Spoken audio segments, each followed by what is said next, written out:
You've selected the right show to listen to in order to become the best salesperson you can be. We literally listen to actual in-home sales presentations of salesmen at all different levels to show you precisely how to close more deals and what to avoid.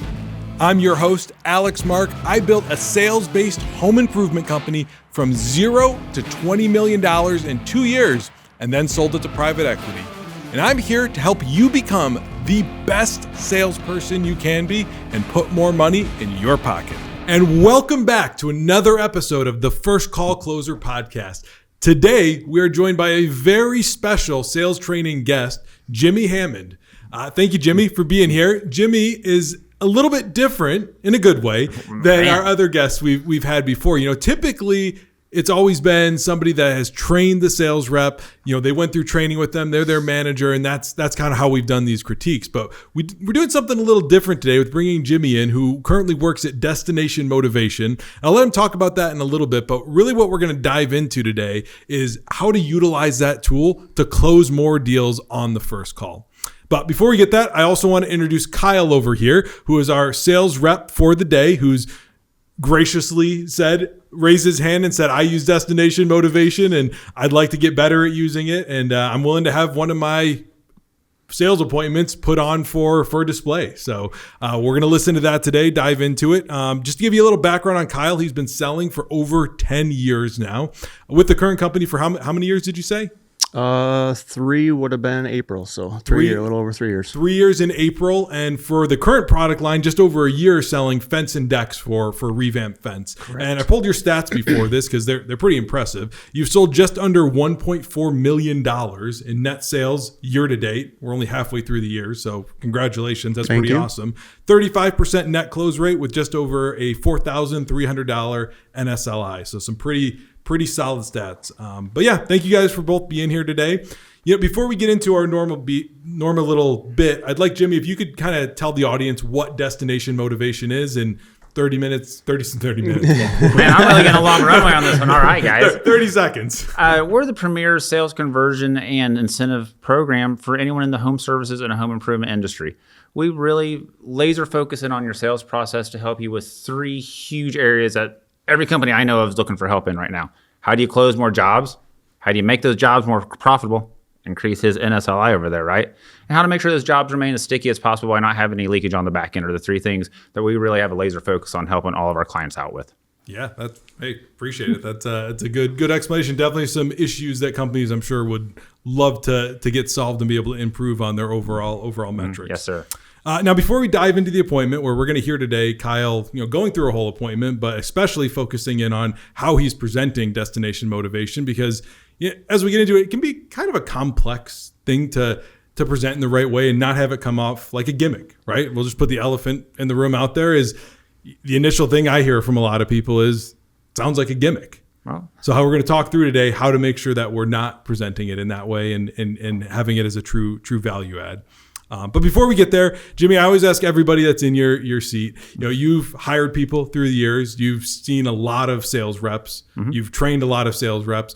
What is the number one thing that you look for in a sales rep to know that they're going to be successful in the field of sales?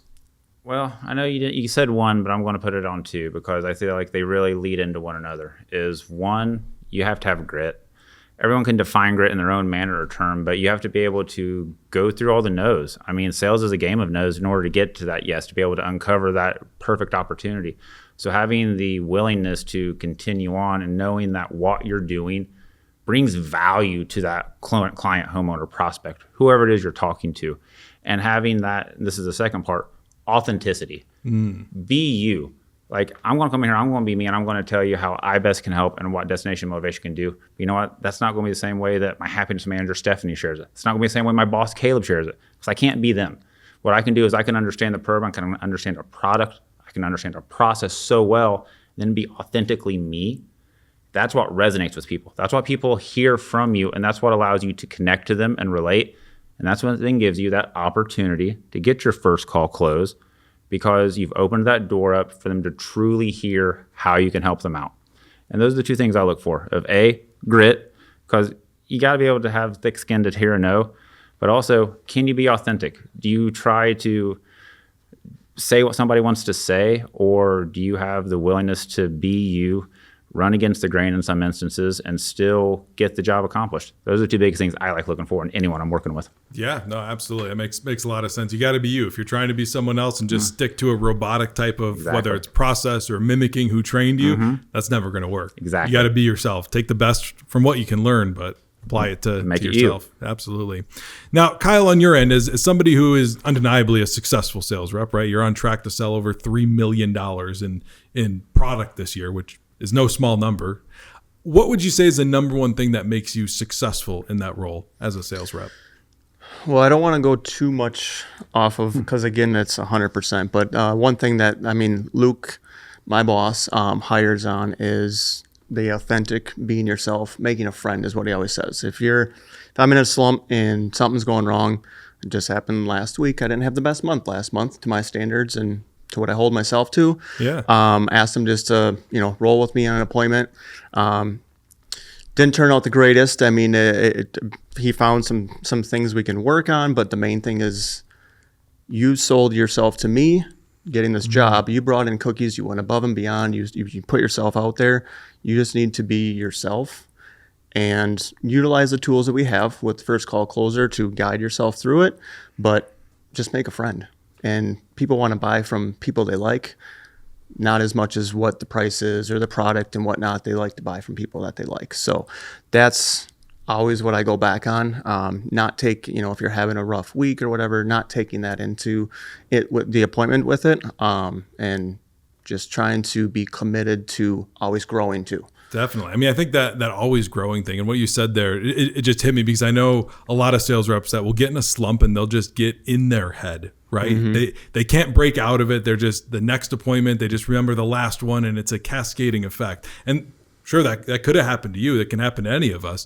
But what you said is you went and asked for help from your boss. Oh, yeah. And so many people, our egos are too high that we feel like we can do it. I can read another book. I can listen to a podcast and figure it out. But truly the best way to get better is pull someone else in your car, right? Like what you did with your boss and have them look at you objectively and say, what could I be doing better? So I think that's a big takeaway for anybody listening out there is if you're struggling, ask for help, whether it's your boss, a colleague.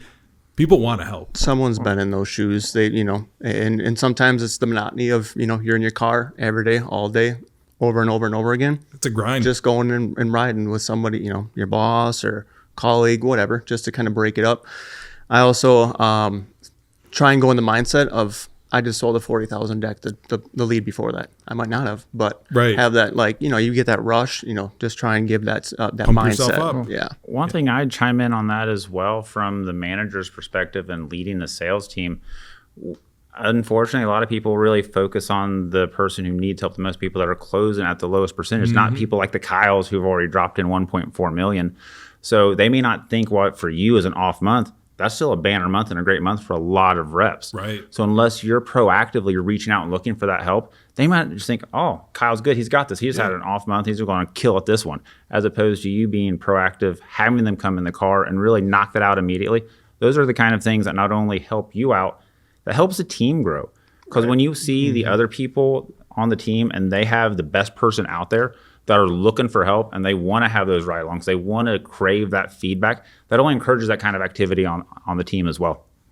Yeah, absolutely. Well, we're going to dive into this appointment. Now, as always, I mentioned, if you listen to this later, Kyle, you're going to hear the voices are a little bit different. We do that to protect identities of the customers you're talking to in there. But this is an actual recorded appointment that you had. So this is real, not role play, not made up. And we're going to break it into 3 sections today that we're going to mainly focus on because if we listen to the whole thing, we'll be here 3 days breaking it all down, right? Yeah. So we're going to look at your company story, building value, and then your closing sequence, your price presentation. But we're also going to break down a bit more in depth today of the destination motivation piece and how that can really tie into, I think you'd probably say all 3 of those, right? Absolutely. Like, it's something you just bring up at the close or the company story or building value. It's really hits all 3 of those. It's like any story. I mean, you've got a beginning, middle, and end. And we need to weave into all of that with the sales process that you're implementing and making sure to what we've just talked about. It's authentic. It doesn't sound like what you mentioned earlier, not cheesy or gimmicky or hokey, because how do you best overcome a hurdle? we hit it head on and we address it right out the gate to make sure that it's understood. This is just a part of our process. And again, it's authentic. It doesn't come off as like, oh, wait, there's more. Exactly. It's a little, you're surprised there at the end. So. Yeah, absolutely. So before we listen to our first clip on it, I want to go over some stats of this. So this appointment was 2 hours and 20 minutes long. Would you say, Kyle, is that like an average length of appointment? A little bit long for you? Yeah, I would say kind of the hour 15 mark, kind of more normal. Yeah, had a little bit of interruptions in there, as well maybe here. But you got to roll with the punches. So that was a longer one, and some finding, some back end things that kind of just slowed it down. But I would say about that hour 15 is kind of the sweet spot. Now, Jimmy, from your point of view, having worked with a lot of different companies, have you had done any, I don't know, not necessarily research, but just looked at how long some companies are spending in the home versus others? Do you see much of an impact with how long they're spending at an appointment? So I don't have like stats I can throw out with you that's like verbatim, this is what we've seen from it. What I can tell just from conversations that I have with reps and sales leaders, love the one you're with. The longer you stay with them, the longer you take the time to understand their needs, to understand what their true issue is. Like they're not coming just to get a fence. They're not just coming to get some floors. That's solving a real need that has some emotional attachment to them. Having the opportunity to really sit in and figure out what that impact and effect is with them.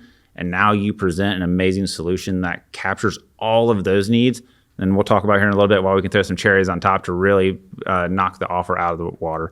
But that's the part where I've found is don't get worried about the next appointment. Don't get worried about the next place you need to be. Really dig into that person, make sure you solve those needs, and then you're going to have magic every time. Yeah, absolutely. I love that phrase, love the one you're with, right? Don't focus on what else is out there. Give 120% of your effort to that one. Yep. Now, I don't know if you look at your stats in Rilla much, but Rilla gives us some really cool analytic breakdown on the appointment as itself. Now, what would you say is your goal for your talk ratio? Meaning how much you're talking versus you have the consumers talking. Where do you kind of want to have that at? To put a number on it, I guess I don't know how to put a number on it, but I know that's one thing, again, with having Luke ride with me. Sometimes I was getting a little bit too much, so consciously I'd been trying to stop and just let the customers, say more. So I guess with the Rilla stats, I don't know where I'm at, where I should be at, what's normal, but I know consciously over the 3 years I've been really trying to always work on that. For sure. It's because especially once you get comfortable with the customer and the customer gets comfortable with you, you can find yourself just talk, which is not a bad thing, but you want them to be telling you more information that you can use at the end. Exactly, which is kind of what I see in this appointment, just how Rilla broke it down. Your talk ratio was 75% of the total time. So of that 2 hours and 20 minutes, you were doing 75% of that talking, and the customer was only 25%. Definitely a bit high. So I think as we listen through this, we'll hear that a bit, that there's some opportunities to comb that back. And the other key piece I always like to look at is monologue time.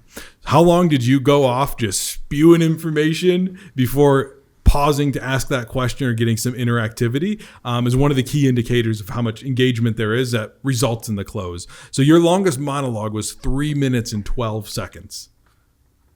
Can you imagine talking straight? If one of us just talked straight for 3 minutes, like that's a long time. On the customer's end, it was just under a minute. So you talked 3 times longer at your longest monologue point. Jimmy, what are your thoughts on that type of interaction? I usually try to really keep a timer going on in my head of knowing when I'm starting to talk. And then once you kind of almost hit a breath, that's my internal piece of like, if I've gone to a breath and I've not asked a question yet, that's my true. Oh, hey, how did you think about that? Or do a tie back, do something that's bringing them back to involvement to that. And now it gives you a moment to seriously see if they're following along with you and if they're capturing what you're saying, but B, just gives your brain a chance to pause and think and make sure that now, instead of monologuing, I'm asking the question to guide the conversation where I need it to be. Because at the end of the day, we want to make sure that we're asking the question in a way that the homeowner is providing the answer that we know we want anyway. Because they're not having you out here to look at a fence if they don't want a fence. Right. We just have to help figure out how it makes sense, how the value is so far above and beyond what they ever expected that we keep leading them back towards that. And I found that really once I get to, if I need to take a breath and I'm still talking, And I better start pausing. I might look at some question. If it's simple, hey, what'd you think about that? That's a real simple one that's going to apply to about anything, any spot you're at. Right. What'd you think about that? I think that's a really cool tool that I've never heard before. And I'm definitely going to take that back. For the audience, if you didn't hear that, I just want to reiterate that is you pace yourself by the breaths you're taking. So if you run out of breath, you've talked too long. And that's your point to stop, ask the question. And that's a great gauge to just know, hey, I'm monologuing. I'm going off. I know I've lost them because I'm out of breath. Stop talking or die. Yeah, stop talking or die. Yeah, don't take that other breath and keep going. Pause there. So that's really cool. All right, well, let's get into the actual appointment here. 2 hours and 20 minutes. Like I said, we're going to skip around a bit. So I'm going to skip to the 37-minute mark is where we're going to start listening in on this. First 37 minutes, you did a really good job of just doing an inspection with them. Just to give cliffhangers. I really liked or not cliffhangers, a summary. I really liked how you guided them around the yard, it sounded like, showed them options and involved them in that. So that piece seemed really good. But we're going to dive into building value at 37 minutes and kind of listen to how you started with that. So here we go. So how long would a project like this one, if we went with you, take to complete, would you guess? 1 day. Oh my God. Yeah. Up and down ladders, driving those posts in the ground. So we use this is a small guy, but gas-powered pneumatic drivers. We have some pretty big ones in the winter because we can go right through the frost. So we got a big one for the winter that drives right through the frost. I mean, some of them we can get through asphalt sometimes, And how crazy is this schedule? I think I still have, yesterday I took 2, so I think it's like the 20th, I think I have the 20th, so I don't even know what it is right now. So 19th, so a month out, which, yeah, we try and always kind of stay within a month and a half out or less. Once we get to like 2 is when we're buying all brand new trucks and trailers and doing it. So I want to pause there. There's some more here I want to talk about, but it's a little hard to hear some of the audio there. To kind of summarize, you went into a lot of the value of what you're able to do in the process, and a plus at least that I saw there, and I'd love to hear Jimmy's thoughts on this as well. But you seem like an expert, right? Like you know exactly how the process is going to be. You know what the install crews are going to be using tool wise, what that looks like in the winter versus summer. You're saying a lot of facts, which is really good. After that, though, they go into asking how crazy the schedule is, right? You answered it, but I guess my question would be, why not ask a question on that, right? Jimmy, I see you nodding your head. What are your thoughts there? You kind of thinking the same thing? Absolutely, because it gives you a great natural break in where you're going on, and you come through authoritative and you provide a direct answer of, hey, it takes us about a day to do the install on that. Then it was a little garbled, but it sounded like she's, like you said, getting into the scheduling. Man, that sounds like that's a really important issue to you. What are some things you're hoping to accomplish with the scheduling? Maybe to allude to something. Do you have any trips planned? Mm-hmm. Do you have something going on in the summer or during these time frames that we need to be mindful of with that scheduling? Now you're able to get a little bit more information to understand, are they just shooting the breeze and trying to figure this out? Or is there a really crucial idea? Like maybe they're going to be in Europe for a month because their daughter graduated high school and that's their high school graduation plan. Right. So get that information and now you're able to still just build, because all value is not monetary. Having the ability to meet their schedule, meet those unspoken needs that they're looking for to entrust you with that project is just as important as the actual monetary value is what you're delivering. Yeah, absolutely. Now, Kyle, I don't know if you remember this appointment or remember back to what you were thinking through at that point, but when someone talks to you about scheduling and that, what's going through your mind? Number one, they're serious. And 2, like Jimmy said, that, there might be something out there that is coming up, like back when I was doing coatings, that was graduations, this, that, and the other thing. Sure. Can you fit me in earlier? But number one was, definitely that there might have been something coming up and that they were serious. Yeah. If they're bringing up where you're at, because you'll get tire kickers, so if they don't ask that, it might be a sign that they're just kind of, maybe next year, something like that. So right. Making it a little bit more serious. But yeah, taking it and running a little bit more with questioning would have been a good spot. Yeah, I think that's a key place you go in, and we'll keep listening to this because they do go right into, without you even asking, at least they forfeited the information, which was nice. We'll hear this. We have his graduation party the 23rd. Oh, okay. That would be crazy cool. Excitement is high. Yeah, we're at a good place there because she just volunteered the information. We have a graduation party. This would be really cool. Now, I'd imagine it's not always that easy, right? Like a lot of customers aren't we'll call this a lay down, so to speak, in terms of them divulging information. Correct. What are some strategies you've used to try to coax that information out of them? Asking the open-ended questions. As far as you're talking about time frame or scheduling. Time frame and scheduling. Yeah, I would say just with a general monologue on what's going on, or asking them if they have plans for the summer, whatever time frame it is, and see if there's anything important to them that's coming up that they need it for, or they just got a new dog. That's a pretty big rush, a new house buyer. So you don't want that. Just getting into your general question and just finding out about the customer and their lives and, how long they've been at that house, is going to bring up your time frames on if it's a rush. But then also getting into, hey, we're trying to keep our crews busy, getting to that point of it too. Give the reasoning to tie it all back at the end to, hurry everything up and get the job done right away. Create the urgency. Yeah. Right. But it's important to have that in the beginning stages Correct. as well. Yeah. Yep. Jimmy, any other thoughts on that? Otherwise, we're going to jump into a company story No, section. I love it. To your point, just you want to understand the impact, because last thing you want to do is reveal information. To your point, I don't want to say it's going to be a month and a half turn time when they need it in 2 weeks. To where if it's possible, maybe we can't. But I want to make that call to my manager. I want to make that call to my production team and say, hey, is this something we can fit in to ensure that everyone's needs are taken care of through that? So to your point, just having that just brief second to uncover that, now you have a chance to make sure that you're not creating another hurdle in your process to closing them out. Definitely. All right. Well, let's hear how Kyle approached the company story with this. And in the cases of have you heard of legacy concrete coatings? We do the garage floor coatings, the epoxy. So legacy, our coatings brand has been around for 7-8 years now. So a little backstory on our company.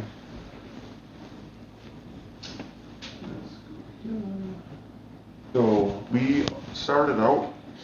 So we have our legacy brand. It's in Appleton, actually Little Chute, I guess, or that's the Little Chute exit. Is our legacy coatings brand. We got 10 crews that do coatings.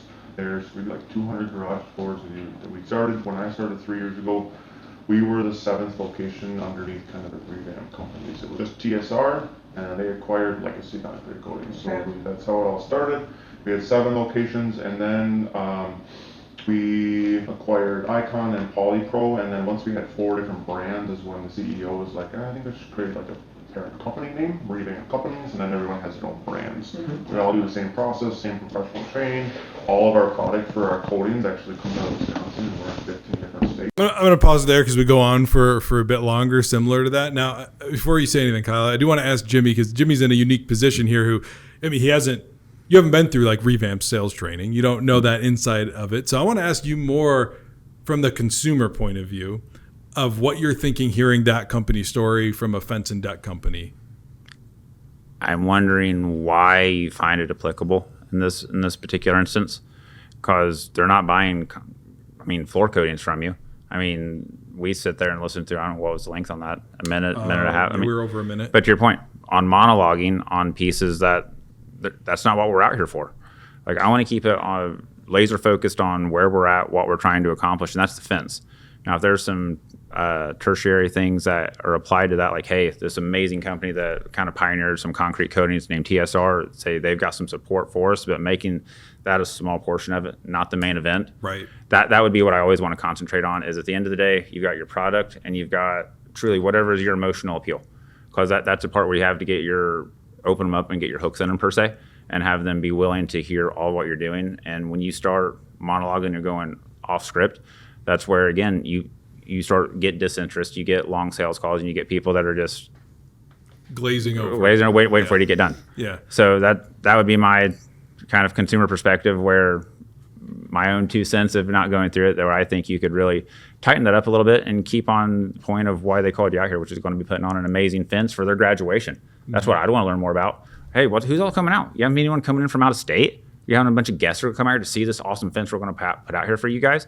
That's a part where emotional. Get them in that emotional state of mind, because that's where they're going to make their buying decision. That's where you really want to capitalize on, however you're choosing to do that. Definitely. Now, Kyle, on your end, what are your thoughts hearing that? What's kind of, or maybe what's the thought process behind giving that explanation and background to start with? Brand recognition.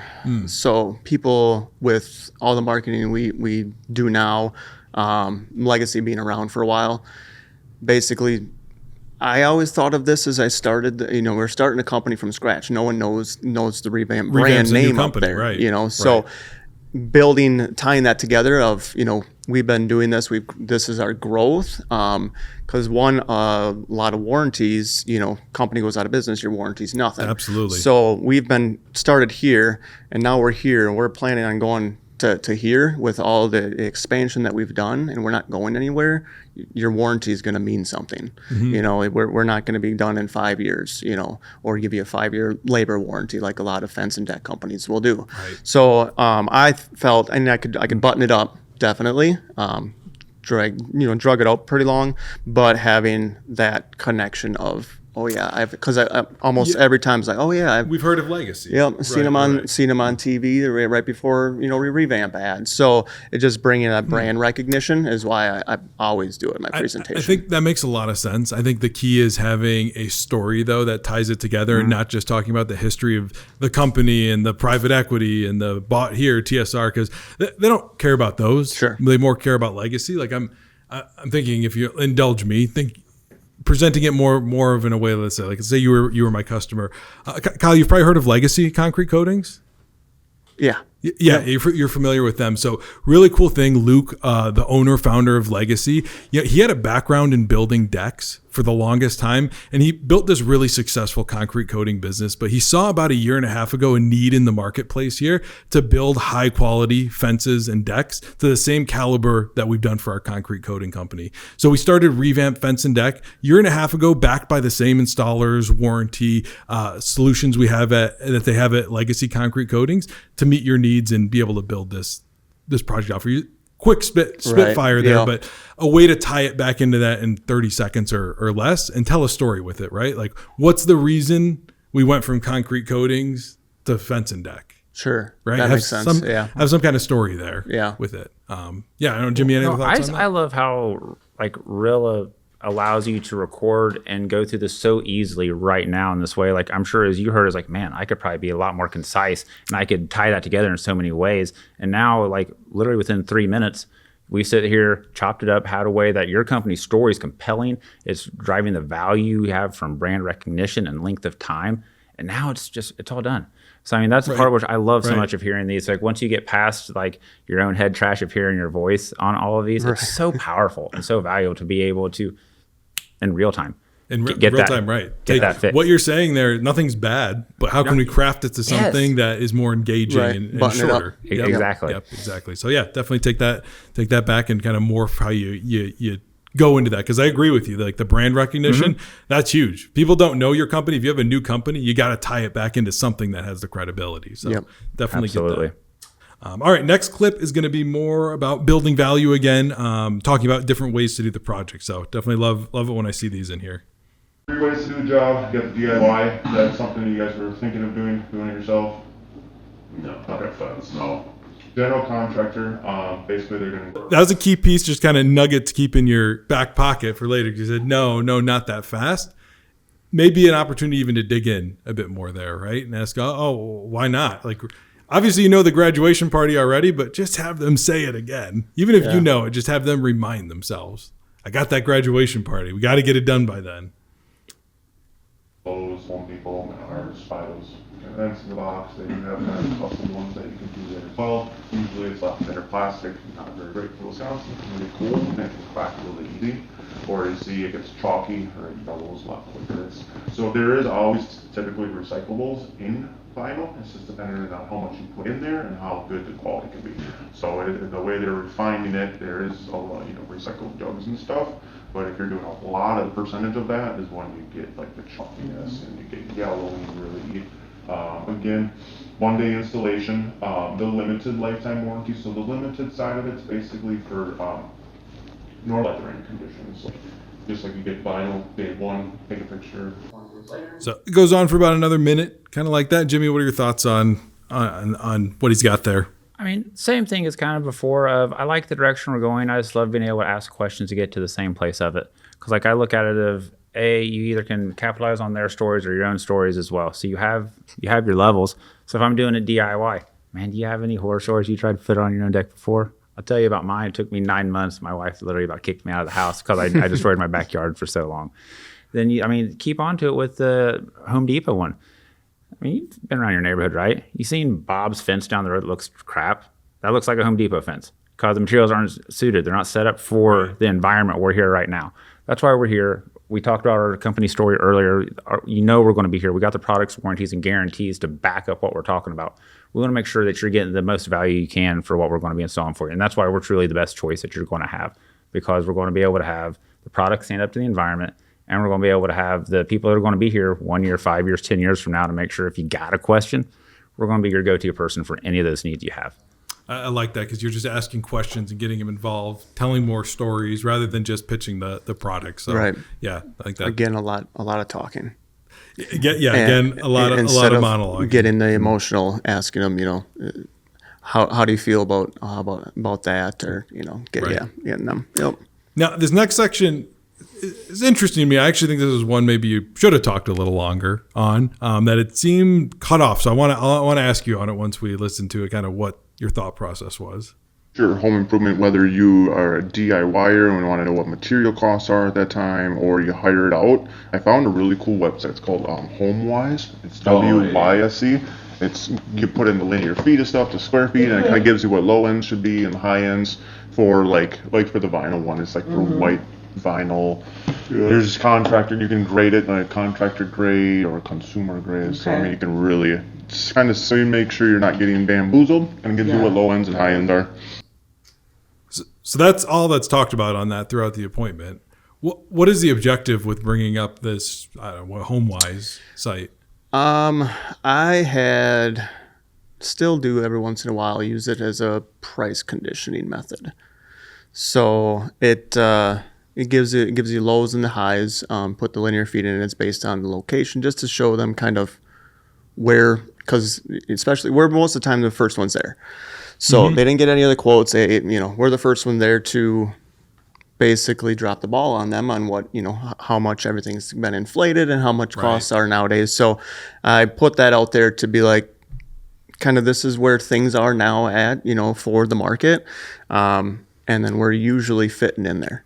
And once they see that we're kind of, fitting in there for that area and whatnot, I felt it helped. But no. So I mean, from a price conditioning standpoint, I 100% understand, agree that. I guess I'm just confused why you at stopped. that point of time. Or just why you stopped there. Right? I think like you didn't. It actually... was showing them the cost, but then yes, again to elaborate on, what are your thoughts on that range or anything like that? Yeah, I think if you're going to use a tool like that, it can either help you or harm you, right? It can harm you if your prices aren't going to be at least there or lower, which I imagine they're not always within that range. It can be a very powerful tool for price conditioning if you explain it that way. So that's why I said I think that's a place where you could have talked longer, gone into it in more detail, and not glazed over something like the price conditioning part of it. I mean, Jimmy, what do you think on that? When you normally introduce that site, do you go over it at the time of sale with the homeowner, or is that something you just provide to them to kind of do on their own as homework?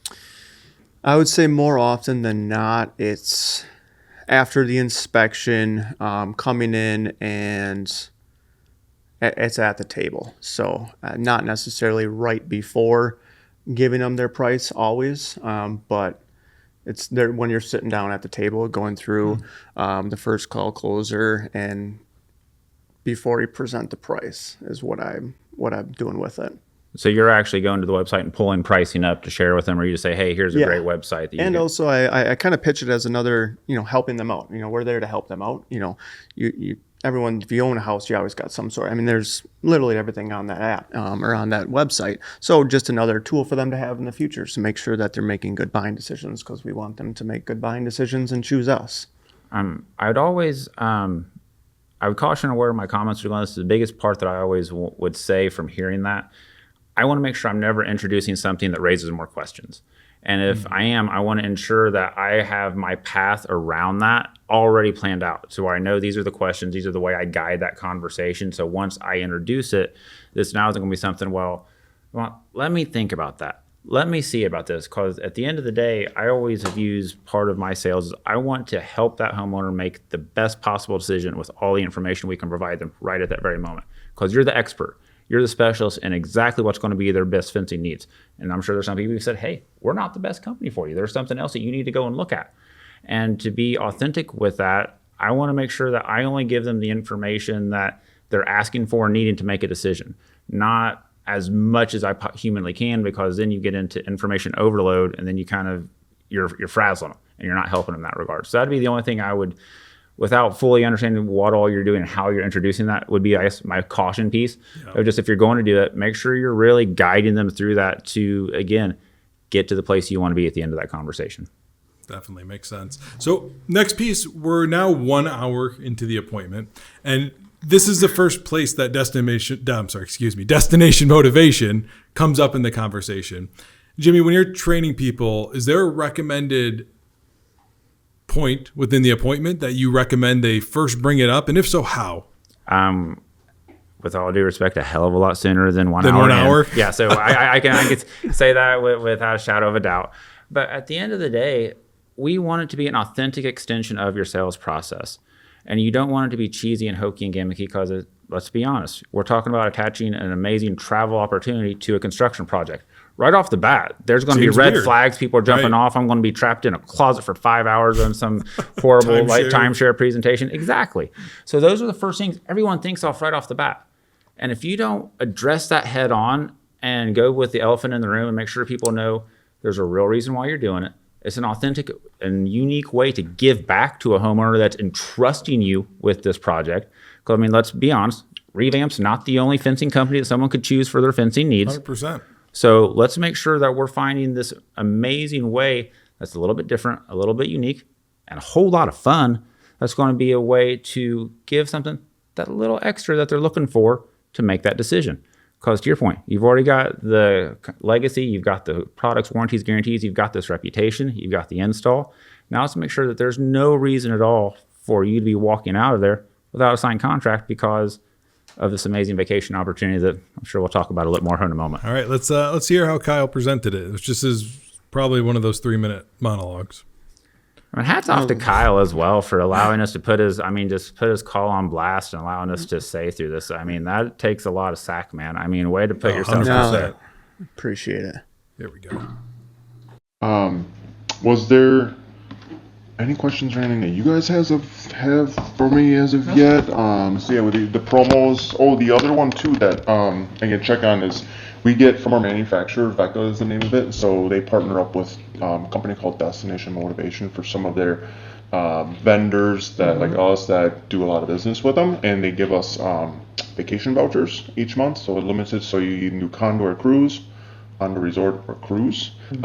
Basically you're saving like 60 to 80% of what you would have paid, so it's not like free. But if you're planning on doing vacation, and it's like the condo resort is all over the world. I mean, they're everywhere, and then the cruise are all 5 major cruise lines, and the Caribbean, Alaska, I mean, all of that. So we typically, what is it? I'll double check, but yeah, we usually have typically enough right up until the very end of the month. So, and then they have been replenishing and doing it we've been starting that since January. We started it to try and drum up some, we kind of partnered up with them and said, hey, so you want to get into this together? And they're like, yeah, you guys do enough business with us, so we'll be on board. And it's just like hotels too. If you go some stop at night, and like they're advertising $150, like, well, how about 100? Or you're either gonna have an empty room or you're gonna have $100, you know. So they know that there's still gonna be money spent when you're on the cruise or at the resort, you know. And it's basically the resort fees is what you have to pay. So it starts at $199, and there's no blackout dates either. It's $199 for a 1-bedroom for an entire week. And then it's up from there. So if you go during a holiday, it's going to be more. They try and procure the best rate they can. And then you have 2 years to use it, or so you have 2 years to book it. An extra 6 months after, like if you did it on the last day of the 2 years, you have an extra 6 months after to go on it. It's kind of like 2.5 years. All right. 183 linear feet of. textbook way to explain it. I mean, there's some good pieces and bad pieces there. I mean, let's start with. Butcher me. You had the details down pretty good. Yeah, man. that's the best I've heard anybody. I mean, holy cow! Yeah. I mean, as far as all of the nitty gritty pieces that go along with it, I mean, you put that back out there quite a bit. I'd go back to the earlier thing we talked about. Is at the end of the day, don't give them a bunch of information they don't need or are asking for. At the end of the day, why you guys partner with us is we got a concierge that answers all of that. So don't sit there and get in the weeds on something that you don't have to get in on the weeds on, because you start asking things about that, you're going to get someone who maybe is an avid cruiser. Oh yeah, Right. What about this? What about that? Last thing, you're not a travel concierge. That's not what the program's intended to be. That's what, Right. we get into the nitty gritty here later, but that's what our team's devoted to do. The biggest piece that I would really take a step back on from what I've heard and where you want to start off with this, you're just now introducing this at the 1 hour mark. And then a lot of it is, listen to the sounds. There's some of those, if you checked on the real recording, those aren't really authoritative pieces. Those makes you can feel the hesitancy with that. Going in there and knowing you're going to have the most awesome vacation experience ever because of this white glove treatment you're going to have because of our partners. Having that comes off so much more supportive, and they feel the authenticity from that as opposed to the initial piece. And you get that by introducing it every step along the way. Because right now you've already gone through, you're talking linear feet and calculating the We're package. about to get the pricing. Yeah, we're in the whole 9 yards of this. At the very beginning, I think maybe the first piece you talked about, you're walking the property with that homeowner and you're checking out if they're going to have a graduation. Right then and there, you have so many opportunities during rapport building to open that door. Oh man, look at this backyard. You got a pool? You guys like going swimming a lot? You guys get a chance to go to the beach? Whenever you're walking in, there's pictures on the wall. There's stuff on the fireplace. Well, where'd you guys go there? That looks amazing. You guys like going to the Smoky Mountains? You guys mountain? Think about stuff that you guys go through. And now those entry questions, which to the homeowner, they don't know what in the world you're at. You're just being nice and thank God you're not asking them about the weather, right? Now they're able to, what they feel is just some way you're introducing yourself to them. You're gaining information, kind of Alex talked about earlier. These are things you're going to store away and be able to use later on. So now when you're getting to this linear feet calculation, oh yeah, you remember when we were talking, you guys talked about you really love going to the Smoky Mountains. I'm not sure if my team told you about this. We have some amazing sales incentive specials. I actually got this. I want to set right here to make sure I don't forget to talk about it once we're done. This right here is one of the biggest pieces we have with the process that I love talking about. This is our pattern interrupt. Because if you look at the sales process and how that goes about, that's a psychological term to get people off of their normal track of thinking. And when somebody's coming into your home, there's going to be one thing they know is going to happen. You're going to tell them why you're the latest and greatest thing since sliced bread on what you're offering. And you're going to ask them for price at the end of the day. Two things that they know is going to happen every day of the week. What we want to do is get them out of that mode of thinking, get them off of that with a pattern interrupt. So now when you start going into your needs analysis, going into your price presentation, they're hearing Kyle. They're not hearing generic salesperson 54 that's coming in to pitch me on product, right? And that's the part where we want to give you this new and authentic way to stand out, give something a little bit unique and a whole lot of fun to be able to close more jobs on the front end. Yeah, I really think the key there is the excitement you bring with it when you bring it up. It's not just for lack of better words, when you were explaining, it kind of sounds like a disclaimer at the end of one of those long medical commercials, right? You can use this, but not this, and this price and that price, but that doesn't matter at this point. Where what Jimmy's saying, if I'm understanding, is you want to paint the picture of this beautiful vacation that we're privileged to be able to offer you with the purchase of your product. Hey, you already said we're going to get this fence done for a graduation. Are you planning on going on any graduation trips with your daughter or son? Do you have any plans on that? Oh my gosh, you want to go over to Italy? You want to go over to Greece? Well, hey, we've had people go over there all the time and have the most amazing experiences. I can't wait to help you all have that, along with taking care of your fencing needs for your graduation party. Now, you're meeting their product needs while you're meeting them out there initially. But now what you've done is you've met these home comfort needs, these things that are unspoken, like if you like Chris Voss, like the black swans, like that's the unknown. You have no idea that the travel could be that important of a situation for these homeowners. But now you offer them an opportunity. Now they start singing like a lark. You start hearing those as you get into post-sales, you get into production, about how crucial that was, how big of a turning point that was in that decision-making process. And I'm sure we'll get into some more of the decision-making here in a bit. Yep. So we're going to now, right after you went to that, you talked for another minute or two as you were building out some scope, and then we get into our actual laying down of the price. So let's listen to this. We got 183 linear feet. So did white for everything. I only can pick one side, just put solars so they know that they're doing solars. And here I got 10 solar, the rest of New England. I'm assuming you wanted the rest of these ones so it looks symmetrical. Okay. 2 gates, white for everything. This first price will have the picket top. I can always take it off if you want to see what that is without. And we got the poles. You got 2 gates, 48, so a 4-foot and a 5-foot. The solars come to 650, so I take that off, and then the picket top. What I did is took 650 off, plus I did 10% instead of the 1,000. So normally this is your 1 year price. We always guarantee that's good for a year. If people don't want to move forward now, or there is a future project, we guarantee we won't go over that for a year. And then with the discounts, to bring it to the 13,830.15. So obviously there's a lot there we could talk about, kind of like before, where there's a lot of details in there, a lot of numbers for us to comprehend. I'm not clear on what all the numbers were. That's not that important for the sake of this. But what I do want to focus on is the initial price you presented is a discounted price, right? We're initially discounting right off the top. And, Jimmy, as we were talking before the show, something you said that struck me that I think is worth bringing up is, can you use these vouchers as a way to preserve your margins, to maybe not have to decrease that 10% off before we've even gotten our first no? What are your thoughts on how to utilize that? That's one of the pieces that I love seeing with our clients as they start implementing the program, because that's the part where it scales out. Closing more jobs and helping people keep the jobs on the back end through our cancellation process, those are really immediate ones. But when you start seeing it applied on each and every sale, that's where those margins really start hitting the effects on it. Because at the end of the day, whatever you offer them, that's still got real monetary value that's eating away to that end sale price. The vouchers that we're able to provide to you guys to use, we partner with one of 3 concierges throughout the United States that has access to this amazing network of properties. So we're able to provide them to you at a rate that is truly a fraction of what that percentage off is. So now, instead of investing $1,000 to $1,200 to close that sale on the front end, you're using not even close to that. And that's the part when you start scaling that month in, month out. You have 50 jobs, 100 jobs a month. You start doing the math as to what that looks like, where you're saving that on each and every job. And that's just on the jobs that are sold. Once you get these opportunities that come into that, we've not even really had a chance to get into what do referrals look like when people start taking these awesome trips? What does it look like from your close rate? Because now the value you're offering them is so far and beyond what they ever imagined. And that's where what we talked about earlier, the setup comes into play.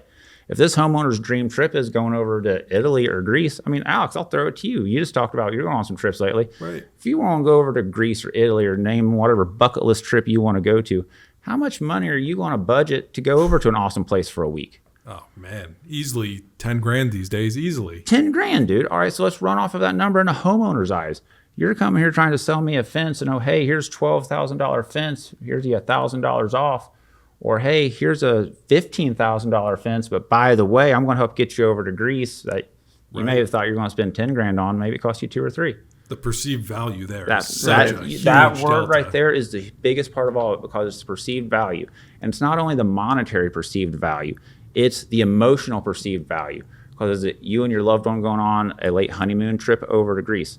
Is this you, your grandma, your aunts and uncles, and your kids taking a staycation real close to you because maybe they can't get out and about really that much, but you want to be able to get everyone together?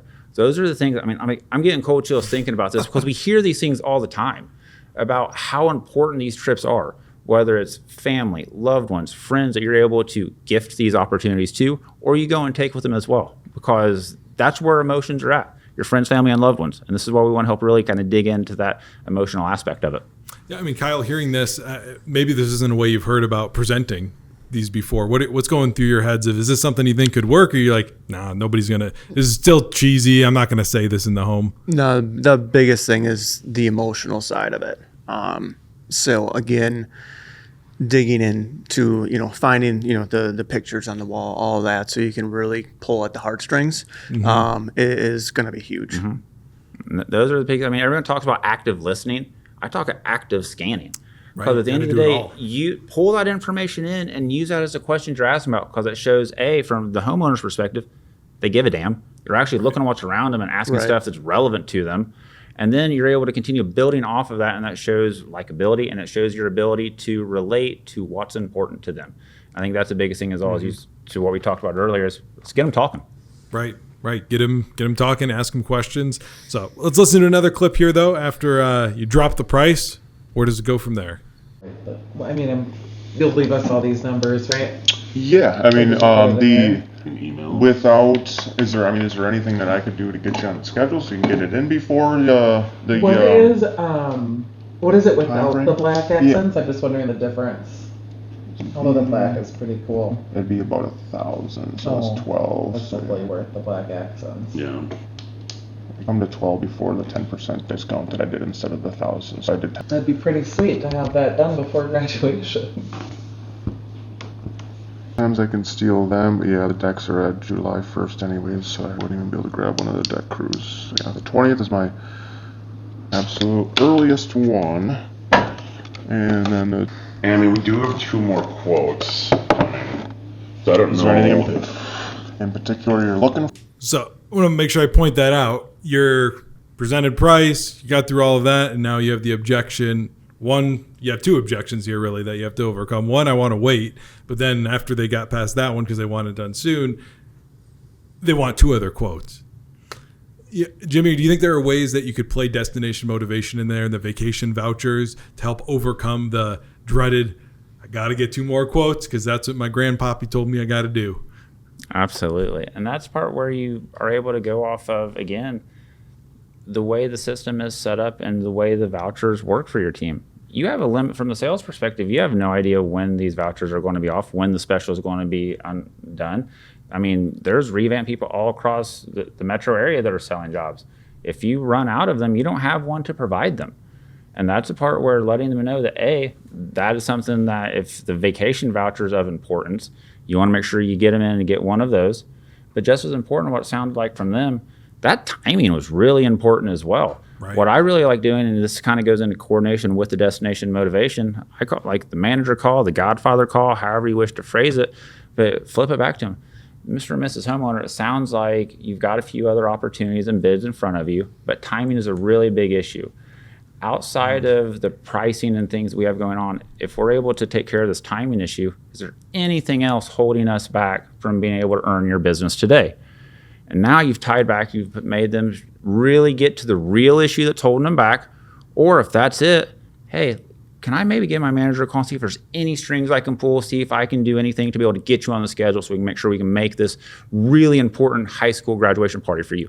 Now, 2 things. A, you uncover the real issue if there is one outside of the scheduling. B, you're the hero now.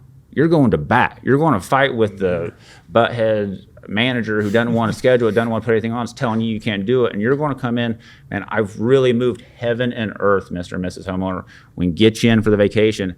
I'll tell you what, one of the other things that we can do right now today is they also confirmed we got a couple of these vacation opportunities left as well.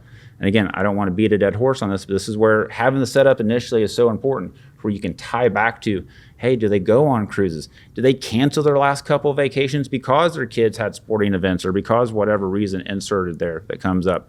Now you can use those tiebacks to really capitalize on what they did or what they didn't do and provide a holistic solution that's meeting their product needs, meeting their timing needs, and meeting those unspoken emotional needs in the form of the vacation. Absolutely. I think that's a piece that was definitely missed here, those tie downs, right? Yeah. Kyle, like not talking about this. I mean, other than just not doing them, is there any reason you wouldn't bring those up?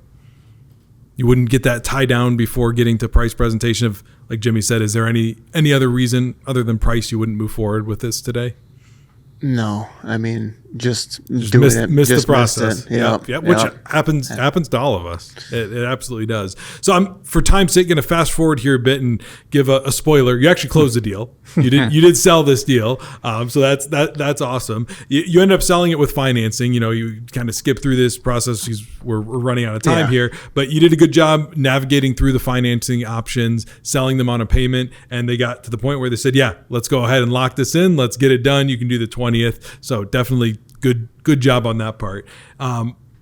Since we're honing in on the destination motivation piece, I'm going to play where you talk about this right after they committed, which is good. You brought it up But I think Jimmy's going to have some feedback on maybe how to enhance how you're bringing it up. And also remind me before I leave to register you for either the condo resort or the cruise as well.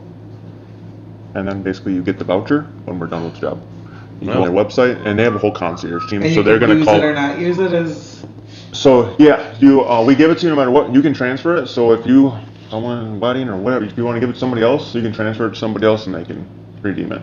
Sweet. But yeah, I checked. We had 6 of the resort and 2 of the cruise left. So whatever your pick would be. I'll do that here. All right. So I'll go over some of the things. I mean, here are the biggest ones I always like capitalizing on. Is like I heard it in one of the other parts they were talking about the vacation. We're like, oh, that's nice or sweet. Right. And man, I want what's Motion what's sweet about that? What do you like?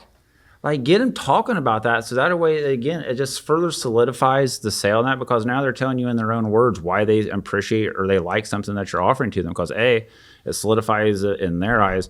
But now when you go to future sales, you have that in your back pocket, and you know, oh, all right, this is what resonated with my other clients as well. So that part I really love, and just being able to capitalize on those instances. But with that, the biggest thing I would want to share with them is letting them know we're going to be reaching out within 24 to 48 hours, congratulating about the purchase, set them up under the proper expectations. But with homeowners don't necessarily get all of our lingo and terminology, right? So you're going to get it when your project's complete. Well, that's kind of nebulous. Like for them, all right, I signed up for financing. My project's complete. I should get my vacation. Well, in your eyes, that could be we've actually done the install, or it could be we've received final payment and all the funding on the So defining what that is. So again, just so there's no unmet expectations. That's the biggest thing I would say is like we're going to be able to. You get your acceptance form in. We're going to call to see if you have any questions about the process, kind of set next steps up, and then you actually get the ability to go on the redemption once we get the project paid and installed. And that's a part of just making sure you're defining what that complete is for you. And that's the biggest thing I would add to that is just setting that expectation so they know when we're going to call and when they're actually going to be able to start taking that trip. Right. Because that's part everyone wants to know is when can I go, when can I hit the road? That's the exciting part. Exactly. So Kyle, I did hear one thing you said in there is, it looks like we have 6 left. It was kind of an afterthought though. Have you ever tried using that as more of a tool to create urgency maybe before they've said yes to show them, we've only got 6 left. Not, we got 6 left, you're good. Yes. Before, and then I have noticed because, again, I wasn't getting into the emotions of it and pulling at the strings or finding things to tie it back to on the wall, or, seeing if this would even be something that they really are wanting, or is it going to add a benefit to them? It's too late. And it's hard to go back then. It's hard to go back. So really trying to train yourself to bring it up earlier. Because then you'll get the, I don't really care about the vacation anyways, because it's not emotional for them. You didn't have that emotional attachment from the beginning. They weren't excited about it. So it's just to throw me in. They're already sold on the project, so why bring it up? Yep. Yeah, no, I get that. I think that's why it is so key to bring it up early. And the last thing I want to talk about with the vacation vouchers is really what happens after with them. Because my opinion, at least, that's probably the most powerful part of the whole thing is not what happens in the home with them. And it's not them going on the vacation, but it's actually what the team does afterwards. So I'm going to play your just kind of last piece where you talk about it, your button up on it, and then I want Jimmy to kind of talk about what that looks like. Absolutely. I'm gonna get a number, so I think the destination motivation like Arizona or California, so it's gonna be a number that you don't know. But they call usually within 24 to 48 business hours, so Monday or Tuesday. Just to kind of congratulate you on the moving project and see if you have any ideas on where you'd like to go, just like a welcome call. And then once you go into the activation of it, it's like they can do right away, and you can call you right away. They're there to help you pick out where you want to go with the vacation. He gets all that info. So again, you got your information on, like, you got every piece you need on it. Like, it's good. Yeah, he can come work for you. Right? You just come pull the heartstrings for me. Right? Hey, I work on all commissions, so we'll make it work. But I think, what he talked about there with the call that comes next, Jimmy. Can you talk about what that looks like and really the power of that call? Because this is a part that we've as we went through, like initially we started talking about, we have these three big pillars we work with when helping you close deals, helping make those deals more profitable, how we help eliminate cancellations. And this is where this follow-up call really comes into play. Of after your job is sold, we're calling within that crucial right of rescission period. I mean, depending on where you live, 72 to, 60 hours now. Which I think is interesting because a lot of companies say don't touch them in that first 72 hours, right? Like people want to stay back, don't touch them, they might cancel. Where you guys are doing literally the opposite of that with tremendous results. That is the scariest thing I've ever heard in my life, to be quite honest. Because, think about what's the worst call to get? It's hour 70 and you get a call from a homeowner that they're wanting to cancel. Yep. Now you're thinking on the fly. You're on your heels trying to figure out what was it. Was it the price? Did they get another offer? Did somebody undercut? Your head's going in a million directions, right? And you're trying to figure this out while you're on the call. Yep. This is where what we do comes so powerful. Of it's not you calling. Right. We're calling as a third-party representative that works with you guys. Which, that little bit of verification is an amazing chip to add to your pile whenever you're going through the customer process and customer journey. Oh my gosh, you're working with Revamp Fence. You're going to have such an amazing experience. We talk to their clients all day long, and they love the fences. They love the experience that they have each and every time they bring these guys on board. So that right there, that usually dispels any thoughts that they have on it. Here's where the magic comes into play. Of our team, as we're going through it, as we're talking about going through expectations, telling them about the vacation, they also have a little script they go through, like, how did the in-home process go? How was Kyle in the home?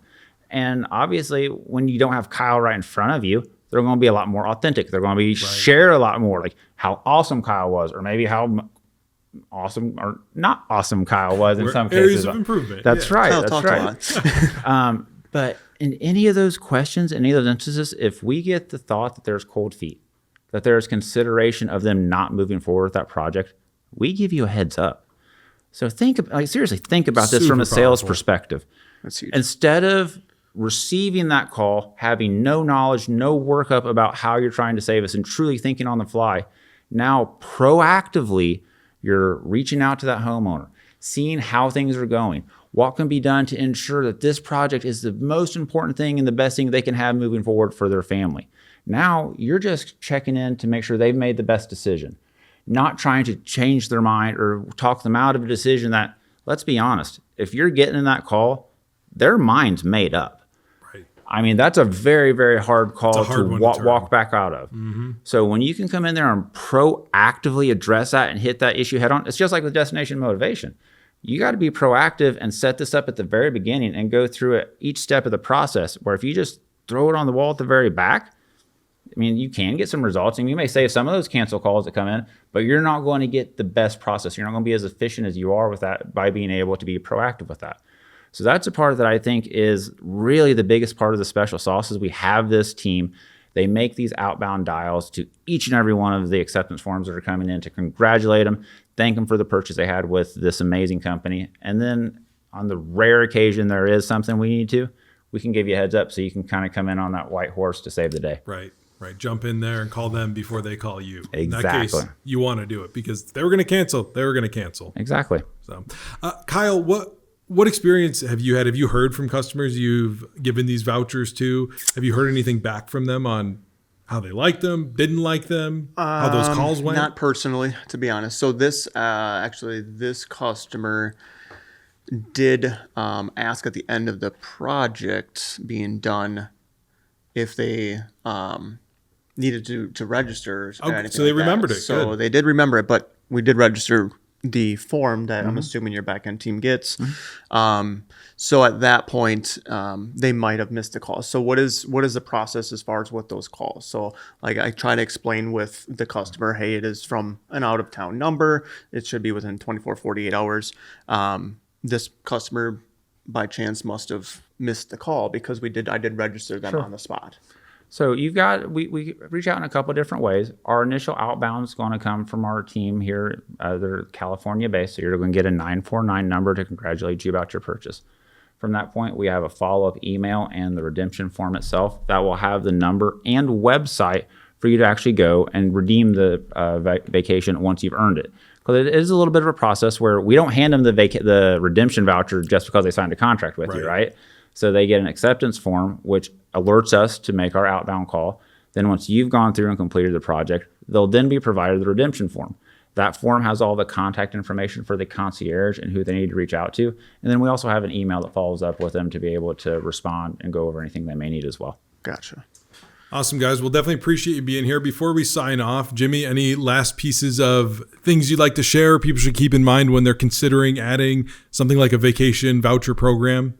The biggest part I would offer to this, and I will even not do a straight pitch on my product because, I mean, if you're not using this by now, then you're truly missing out, and I don't know what to tell you on that.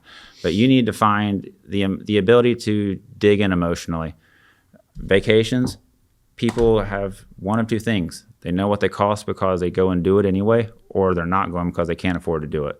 So you're resonating with truly every bit of the consumer that you could be running into. If that's not your bag, find a way to connect with them emotionally, because that is where all of your buying decisions are made. And they're going to justify that logically on the back end. But the longer you can keep them in that emotional state of mind, the better chance you got to be a first call closer. Heck yeah. Now, Kyle, on your end, from what you've heard today, lots of good information. But what's the number one thing as you go out and start running leads again tomorrow that you're going to try to implement to change your process? Number one, to be able to build the value, I feel, again, the heartstrings. You need to be able to make it emotional. So slowing down myself, as we found, talking wise, asking more open-ended questions, getting to know them, what their hobbies are, where they like to travel, all of that, so that you can really tie it in at the end and bringing it up earlier on. Bringing up that we have this awesome special partnership, and then so that you're not bringing it up an hour into the call or into the presentation. So to build more value for the customer, because we have a premium product. Installers are number one in the game, so it's not going to be the cheapest. So being able to build a value and not have it all be on price, which, as we heard on that call, that's what it kind of came out to be. It was a lot focused on price. Yep. Versus that customers perceive value with having this awesome partnership with Destination Motivation. Doesn't have to be about price. I mean, you're getting them what they want and also what they didn't even expect. That's a great way to summarize it. I'm really excited to hear in the next coming weeks, months, your Rilla recordings as you're presenting this. I'll definitely share them with Jimmy, and maybe I'll have some more feedback for you. But guys, thank you so much for coming on. Absolutely. Thanks for having us, Alex.